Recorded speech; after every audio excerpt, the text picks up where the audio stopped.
morning, Living Hope families and friends who might be joining us today. I'm so happy that you decided to come along and we're going to learn more about Jesus today.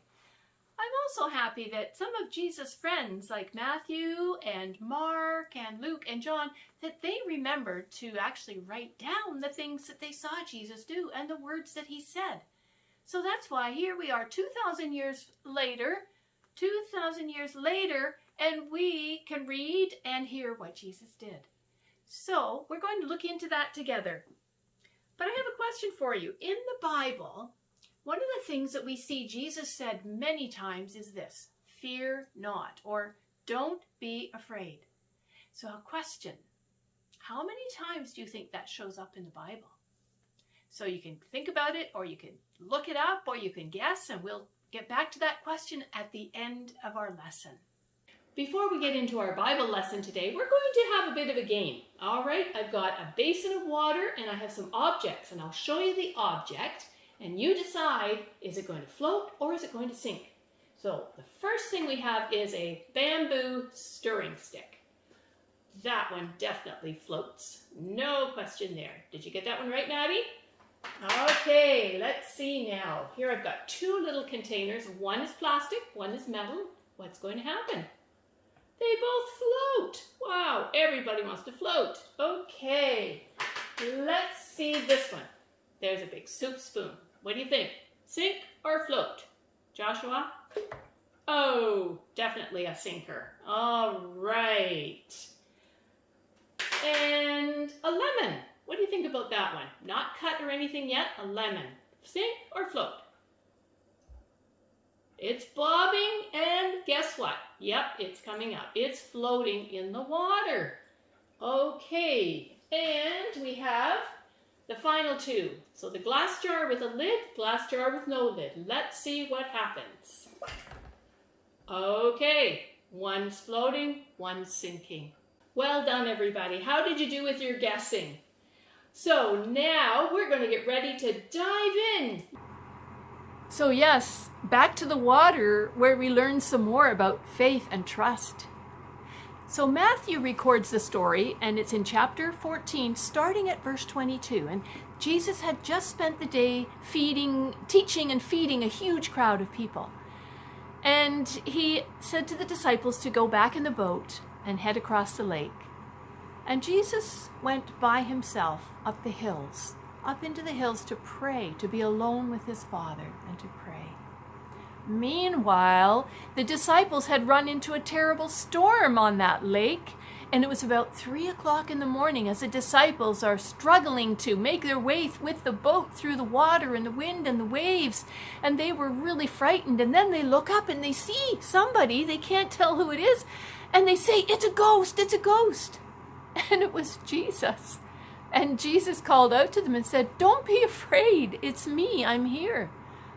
And then Peter, full of boldness, said, "Jesus, if it's really you, call me out to come to you walking on the water." And Jesus said, "Come on, Peter." And so Peter got out of the boat and he actually walked on the water towards Jesus, looking at Jesus and heading towards Jesus. But somehow Peter took his eyes off Jesus, and he saw below him this deep, deep water and these huge, huge waves, and he became frightened and he yelled out, "Jesus, please save me." And Jesus immediately grabbed his hand, and then he said, "Peter, your faith is small. Why did you doubt me, Peter?" And the two of them got into the boat, and all the disciples were so overcome, and they said, "Oh, you really are the Son of God. You are the Messiah, the one who came to save us." Keeping our eyes on Jesus gets us through the storm. Why don't you pause your video and with your family, maybe take a few minutes to discuss the questions that are on the screen.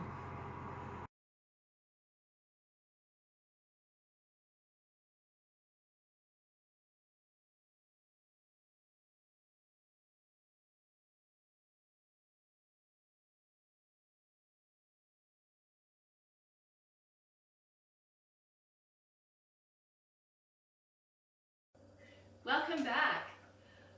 loved about that story is that not only was Jesus walking on water, and he was on his way to rescue his friends, but so was Peter. What a miracle that is. But what happened when Peter looked around himself and he saw the huge waves and he saw the really, really deep water? When he looked around, he became afraid. And he started to sink until Jesus helped him get back into the boat. We're going to do an activity together that shows us what happens when we keep our eyes fixed on one thing. So, first of all, I want everybody to stand up from where you are. Find a place you could stand where you could touch a chair or a table, just in case you lose your balance, okay? We are going to practice balancing on one foot. So, let's do it. After I say go, you're going to lift one foot, stand on your foot on your other one, and we'll see how long we can hold that. Well, I'll count to 10. Okay, are you ready? Ready, set, go. 100,000, 200,000, 300,000, 4, 5, 6, 7, 8, 9, 10. Okay, I kind of lost my balance on that one. So, we're going to try it again, and we'll try to go for 10 seconds, and maybe see how long you can hold it. But this time, what I want you to do is I want you to look ahead from where you are and find something, an object that's in front of you. You're probably looking at a television screen or a computer screen right now. So look at that, something on there, or something in your living room, or something you can see. Fix your eyes on it, concentrate on it, while we stand and try to balance on that one foot. All right, ready, set, go. 1, 2, 3, 4, 5, 6, 7, 8, 9, 10. And I imagine a lot of you can keep on going. So what did you think?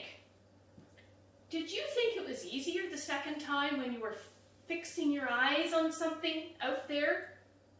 It does help us keep our balance if we can focus on one object.